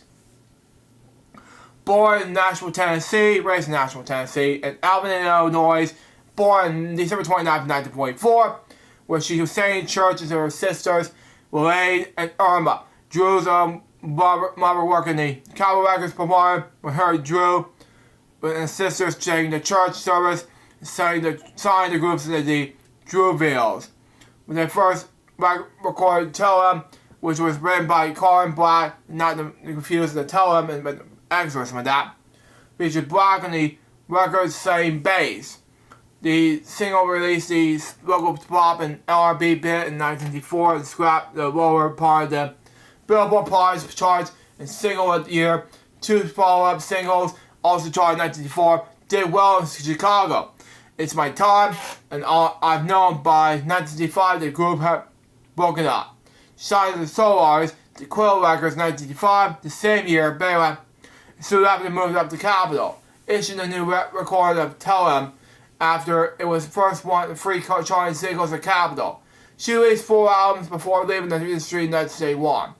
She recorded a one-off single in 1985 and sang locally ever since the group Frontline in the 1980s.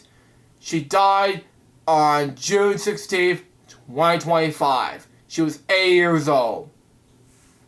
Now, let's do a more such regards to not 1, not 2, but 10 death topics right now.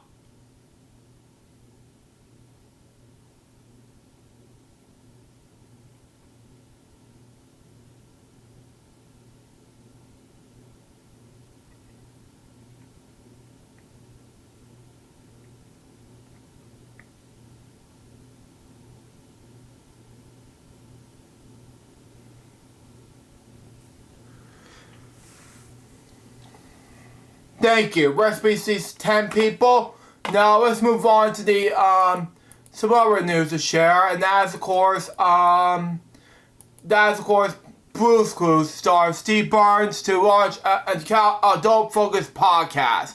I heard about this earlier this week, but it was last week, but it was official news to share with you, and it's very important. Okay. Now Steve Burns, the original star of the television show Blue's Clues, is launching a podcast for adults, okay?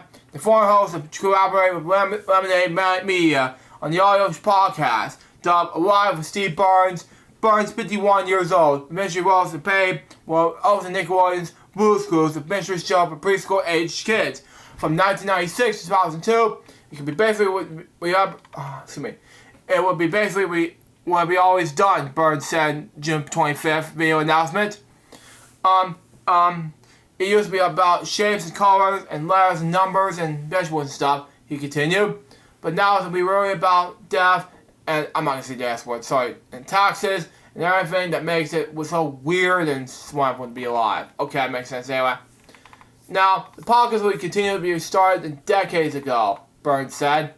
The podcast is scheduled to launch this fall, okay, according to Lemonade Media. Okay? There's 1,000 podcasts you can listen to. There's one that listens back. I really want to continue to what we started decades ago, Burns told Variety. For us, it was always about certain curious imaginations. It was about about a closer look, okay? About asking about the right questions, about following the clues that help lead us toward greater understanding. Letting me as a home of other podcasts, including Duchess, Mary Markle's Confession of Female Founder, and Leah Wygie's Legacy Talk. Now, Burns left Blues Clues to get a higher education. In 2021, the 25th anniversary of Blues Clues, Burns tweeted why he eventually left the show. He introduced fans to the new host, Joe. Now, this is not, I'm not going to play it due to copyright reasons, but it's set here on Nick Juris. So about this time, Steve went about the college, / Blues Clues, and 25. Now, that makes more than a lot of sense. I kind of got up with the college, and that's why I really challenged by the way, but great because I want to use my mind to take up a step at a time. Now, I'm literally about where I am, too many of the things I wanted to do. Now, that makes more sense. That's what he said. Now, and that's what he said back in 2021. Now, that's the topic that's the news report I want to share. Now, from Steve. Now, let's move on to the next topic I want to share. Is MTV. Now, that plays music videos again and have revealed music awards. Now, and VMAs. Now, Gen X and Marital Rechoice MTV is going back to play music videos. There's a catch. It's only for very lead up to 2025 MTV's Video Music Awards. Paramount, the network's parent company, made the announcement earlier this week.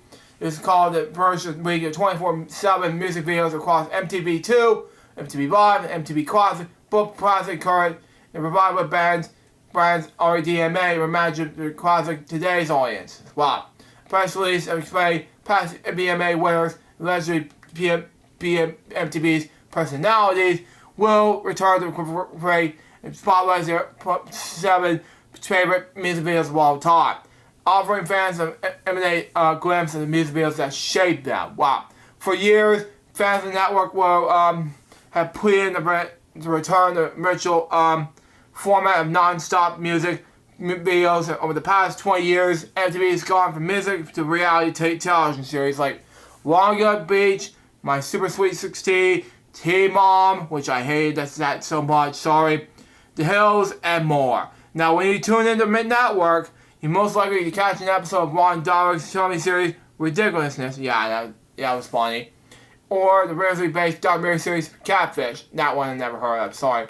The year's territory, MTV's reunited with band Clubster, who was held in networks when you know as Viacom at the time. He made his exit in 2015. Towers, creative fingerprints are etched in music and television history. Beyonce's pregnancy reveal, Maya, Britney, Corsia, Triumph, and the infant's comic dog. The Oddboys, Beavis and Butthead, Unplugged, and Jackass. He also in production studio Ground Power and Sky, which he co-founded with Gloria Boyer, has inked a multi-year deal with MTV and CBS to supercharge the show from a single night into a week-long multi-platform celebration of music and music videos leading up to the main event. They produce alongside DMVs. The VMAs have also been where music and speculate collide. And no one embodies that spirit with no more than 12 or something like that. Except PBS CEOs, Chris McCarthy and Chris Cheeks, George Cheeks, something like that. Anyway, who also ran Showtime, MTV, Entertainment Studios, and CBS, respectively. bringing band back to the MBAs alongside Gunpowder Sky. It's about getting the validations sold themselves with a week-long music and improvisation and delivering global moments of impossible to ignore. We're not just producing a show. We're just said Tolver, CEO of Gunpowder Sky. We're just launching a celebration of music that spans 1 week. Every screen, every generation, something like that. Music has always been the heartbeat of VMAs. The show's soul comes from the willingness to break through, something like that. Wow. Okay? Embraces and privacy and refresh the times. This is honoring the spirit while blowing what opens what's possible about every format. For the first time ever, CBS will air the 2025 MTV VMAs live in New York at UBS area on September 7th at 8 o'clock p.m. to 11 o'clock p.m. Eastern Standard Time to 5 p.m. to 8 p.m. Pacific Daylight Time. It'll be streamed on Paramount Plus. The CBS broadcast will also simulcast on MTV with 1 hour pre-show that air across Paramount Media Networks. Check your local listings. Now, let's move on to the next topic, which is AC/DC. Now, AC/DC returned to Australia for the first tour in 10 years. Now, this happened during this last week. Anyways, moving on. AC/DC is heading back to Australia for the first time in 10 years. The legendary rock band has announced a 2025 stadium tour, marking their first performance in their home country in 10 years. Wow. The tour will kick off in Melbourne in November 12th. You see there were stops in Sydney on November 21st, Melbourne on November 30th, Perth on December 4th, Brisbane on December 14th. Tickets all days will go on sale for the general public on this Thursday, June 26th, which is 2 days before I just turned 30. Wow. Join AC/DC on the run of fellow Australian act Almine Sniffers. Wow. The pop band group will serve the opening act with its entire tour. The upcoming Australian shows follow AC/DC's recent return to the road. The band completed its in-person North American tour 9 years early this year, which is a lineup featuring longtime members Angus Young on lead guitar and Brian Johnson on vocals. They are joined by C.B. Young on rhythm guitar, Matt Logg on drums, and Chris Granchani on bass. Now, ahead of their Australian dates, the group headed to Europe with the previously announced run that begins on Thursday in Prague, or last Thursday in Prague, Czech Republic, and wraps up on August 21st in Edinburgh, Scotland. Tickets to that 5-day stadium will go on the sale last Thursday. This more information and additional details, fans will visit the official AC/DC website. A list of tour dates will be found below. Now, the following. Here we go. AC/DC tour dates we have seen here. The Punch was already gone with and over with. On the 30th, which is tomorrow, Berlin, Denmark. On July 4th, which is Independence Day, which we're going to talk about a little bit. Warsaw and PGE. I can't pronounce the country's name. Sorry. Mardai. July 8th. Barnsworth, Denmark. I can't pronounce the country's name. At Open Arc Park. Something like that. Okay, July 12th at Melbourne and Metropolitan Stadium. July 20th at Italy and Melbourne. I can't pronounce the country's name anyway. It's language speaking anyway. On July 21st, 4th, something like that, in Italian, it's Song Festival's grounds. On July 28th, it's Gothenburg, Sweden. At Wally, pronounce it, sorry, August 5th at Norway. I can't pronounce this, couldn't place his name, sorry.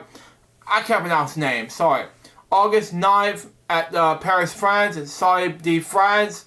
August 17th at I can't pronounce his name, sorry. Karlsruhe, Denmark, at the stadium. And finally, on the Europe tours, August 21st in Augsburg, UK, in Maribville Stadium. Now, here are the Australia tour dates, and that's our final part of our pre-broadcast. This opening act. Now, November 12th at the Melbourne, Australia, at Cricket Ground. November 21st, Sydney, Australia, Augsburg Stadium. November 30th at Airdate, Australia, at BP LA Grand Final. November 4th at Perth, Australia, Upper Stadium. And finally, December 14th at Brisbane, Australia, at Suncorp Stadium. That's our final dates for 2025 tour dates from Europe to Australia. There you go. Now, that's our topic for that ACC news. Now let's move on to another news report. That is from Black Sabbath's last concert. Now, this is your final chance to get to our concert and then the live stream forums. Ozzy Osbourne and Black Sabbath final concert back at the beginning. It's July 5th, which is this upcoming Saturday. How to watch, okay? The original members of Legacy Band, rock band, featuring singer Ozzy Osbourne, were reunited with the final all-star concert called Back to Begin, okay? On July 5th, okay? The original lineup was a Black Sabbath with legendary British rock band. The Andre band Heavy Metal were reunited for the first time in 20 years, performing an all-star farewell concert called Back to Begin on July 5th, which is good, which is this Saturday, okay? The sold-out concert will be held in the band's hometown of Birmingham, England. Lucky ticket holders will watch in person in the band's original lineup. Singer Ozzy Osbourne, guitar Tony Iommi, bassist Geezer Butler, and drummer Bill Ward. Bands were listed filled with classic songs like Iron Man, War Pigs. Metalhead were at home will flow up and sign the horn salutes and watch the Action VA live stream. Now, Black Sabbath's farewell concert was Mark Osborne's first full concert performance since 2018. The singer was announced in 2020 that he been diagnosed with Parkinson's disease. Will also perform a set of his solo hits during the concert that have been billed as Final Bow with the group. Wow. We're on to learn more about Black Sabbath's final concert and how to watch. Black Sabbath's Back to Begin concert. Now, the original members of the legendary heavy metal band, Black Sabbath, were reunited for the first time in 2 decades to perform at the sold-out farewell concert in Birmingham, England, where the group formed in 1968. Now, Ozzy Osbourne, Tony Iommi, Geezer Butler, and Bill Ward will perform on stage together one last time. Osbourne will also perform a set of soul hits in what had been billed as his last solo performance. Wow. Now, the all-day concert will also feature performances by Metallica, Slayer, Pantera, Goya, Alice in Chains, Hailstorm, Lamb of God, Anthrax, and Maelstrom, among other acts. When this Black Sabbath Back to Begin concert take place? Well, it's a one-day only concert. It takes off on 10 a.m. Eastern Standard Time on July 5th. Now, how to watch Black Sabbath's Back to Begin concert? Now, announced a June 18th video that the Back to Begin will be available to watch on live stream. Tickets will go live stream available at $40, includes access to watch the entire show at 10 a.m. Eastern Standard Time on July 5th. The ticket will also include VOD. It says to rewatch the entire event from shortly after the concert concludes on July 5th at 10 a.m. Eastern Standard Time on July 7th. Done. For more details on how watching the full concert on the live stream, visit the official Back to Begin website. Now, sad news for one person who will be dropping out at the one concert. Now, it tends to me that Wolfgang, I unfortunately had to back out. Wolfgang Van Halen pulls out Black Sabbath's live show. Here's why. The Metallica frontman has dropped out due to scheduling conflicts with his tour with Creed. Wow. Now, see here is this. When you purchase with the links on site, no, that's not what but yeah, it's seen here on guitars Wolfgang Van Halen has announced he was pulled out of Black Sabbath's Blockbuster final show. Band began less than 10 days before the event started ongoing on the scheduled conflict. Now, the music instrument was on the first album's name inspired on the Source Johnny poster when it first revealed. This led to May expect him to respire the role that he played during Ozzy Osbourne's Rock and Roll session last year. Now, when he played Crazy Train and seamlessly put the decades-long Van Halen rising roles right to bed. Now, however, he is now becoming the first concert to show, but his addition is Liturgy Laundry. Now, it says here this. I, unfortunately, had to back out because of the Creed tour. Now, it tells George Meltdown 101 WRIF. His band Mammoth, who will drop a horror theme part of the Teacher 9 music video for the new single, The End. Okay? Last month, it's set to report Mark Tommy's group on the U.S. jump starting July 9th. Wow. The tour starts the day after.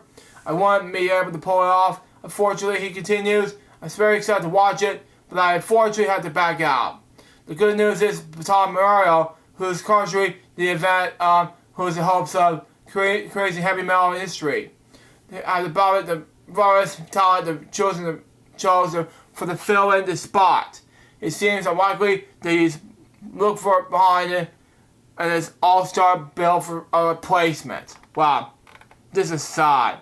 Wolfgang kept his scars choked closer to his chest, recalling that he would have died on the night when Black Sabbath's Ozzy sets expected to be running with guest stars Sammy Hagar. It's already confirmed the songs he was saying during Ozzy's set.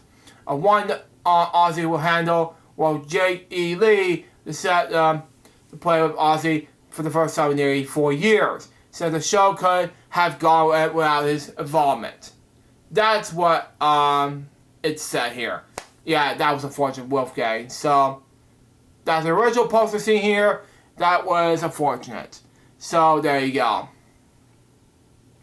Anyways, that's all for that report. That was last week. Now, let's move on to another topic. Speaking of heavy metal, that is Scorpions. It is celebrating its 60th anniversary this week, last week, with a From the First Stain collection. Now, in celebration of the 6th decade of the band, German rock music legend Scorpions will release From the First Stain a thrilling collection showcasing raw energy, unforgettable anthems, and upcoming moments in the illustration careers from the First Stain will be available in the deluxe 2 LP, 2 CD book pack, and 2 CD format of European and the rest of the world fans, as well as the 2 LP, vinyl, and 1 CD format for fans in the Americas. Wow, makes sense anyway. Now, during their career, the Scorpions viewed the music as a bridge between cultures. They have formed the Soviet Union, China, and Southeast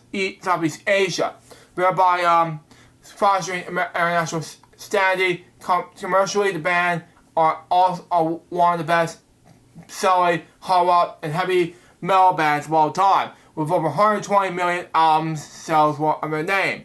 For their first thing is a solid journey through their band's timeless hits, from Rock You Like a Hurricane to Rock When It Change.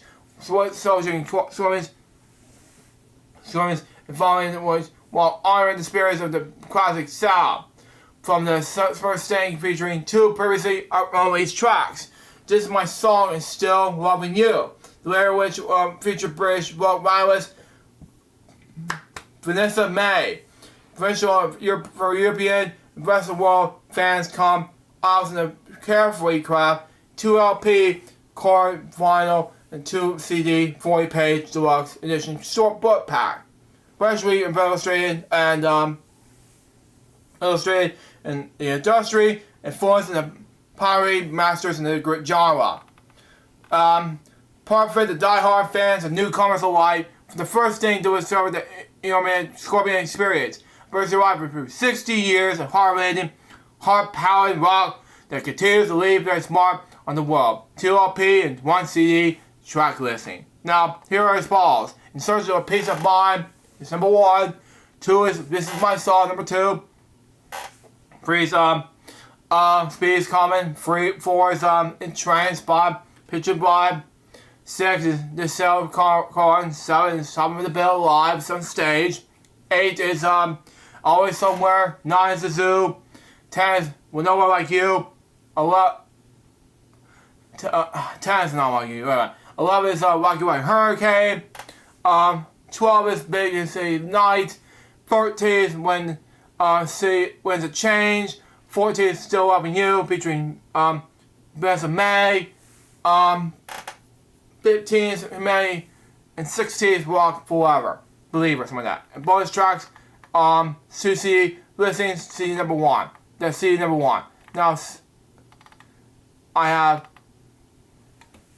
Now, that was a lot of it. Now, CD number 1 is In Search of My Peace of My Mind. It's my song. CD Common, Entranced, Peace of Life, Sales of Carson, Top of the Bill Live on stage. Holiday, Always Somewhere. Maybe Starlight, the Zoo, No Like You. When the Smoke is Going Down. I'm confused here. Anyway, Still Loving You, Walk Like You Like a Hurricane, and Big Say Lies. And CD number 2 has Walk You Like a Hurricane live on stage. Believe in Night, Love, something like that. Symphony of Angel, When's a Change. On the same side, Still Love You, featuring May, that's the one, wow. My Like a Tree, You and I, When's a Change, More Glory, something like that. Always Somewhere, I misspelled somewhere wrong on the top. Anyway, maybe I, maybe you, Humanity, The Best Is Yet to Come, House of Cards and Folly, Rock Believer. TheCrazyBunch's by. Okay, that's it for that topic, man. Okay, and then we'll have 2 more topics to share, and then it has to do with events. And then I just read this years ago on Independence Day, which is 4th of July, and we're going to talk about this now, okay? Independence Day, commemorating the 4th of July, the federal holiday in the United States, which commemorates on the recognition of the Declaration of Independence Day by the Second Community Congress on July 4th, 1776, which is nearly 250 years ago, okay? Established the United States of America, okay? The founding fathers declared, the Second Constitutional Congress declared that the 30 colonies were no longer subject and the subordinates in the Margaret of Britain. King George III, okay, was now a united, free, and independent state. The Congress brought to approve independence by passing the League Declaration on July 2nd and adopted the Declaration of Independence, and 2 days later, July 4th. Now, Independence Day is commemorated associated with fireworks, parades, barbecues, carnivals, fairs, picnics, concerts, welcome to concert for me anyway, baseball games, watch Davis for you, family reunions, political speeches, and cemeteries. So anyway, makes sense anyway. Initial ballots are upper Republican private events, okay, celebrating the history of government, tradition of the United States. Independence Day is the national holiday of the United States, and that's all for that topic. And it's a holiday, so we're talking on Friday. Be look out for it. It's a huge holiday. And then one more topic to read, and that is, of course, my birthday. Oh, what is this? How many notifications? Oh, wow. Okay. And I would like to thank everybody to wish me a happy birthday on this fine day. Now, there are over 100 of you wish me a happy birthday on this fine day. First of all, there are a lot of you. Nearly 112 people as I'm taping this right now. You know, first of all, it would make more sense. Secondly, it makes sense. Thank you. Much appreciate that. Now, and there was a lot of them wishing me happy birthday. There was like comments. A lot of them. Yeah. For wishing me a happy birthday yesterday. So, it was a good thing to have to do it. I'm going to thank you for that, and it makes sense in any way. So I did a film for doing that, and that was good. So there you go.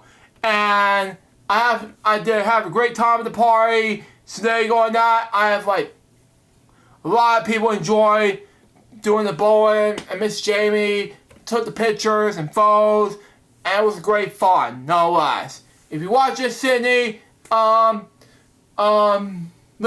Oakland, Miss Mike, Candy, Uncle Steve, Uncle Brad, everybody, yep. I'd like to thank you for giving me the opportunity to for making this birthday party a success and make this a joyful party. Especially Dad, my stepdad, and my 2 moms. You know, it kind of makes sense, so there you go. But, yeah, it kind of makes fun, but, you know, that's just me. I love them all, but, you know, it's a party, no less. But anyways, guys, that was the Crazy Bunch Web Show, episode number 112. Hope you enjoy it. Stay tuned. The next one's gonna be another Crazy Bunch Web Show on my willingness on 4th of July. You know, which is the day after 4th of July. We're gonna talk about something to do with after 4th of July stuff. Aftermaths. I'm not gonna do anything much about what's gonna happen next after 4th of July, but that's the next episode of Crazy Bunch Web Show. But anyway, that's on July 6th coming up. But anyway, till next time, so Joe's Bunch, baby, go to Crazy Bunch Web Show episodes because we're so chosen out. See ya.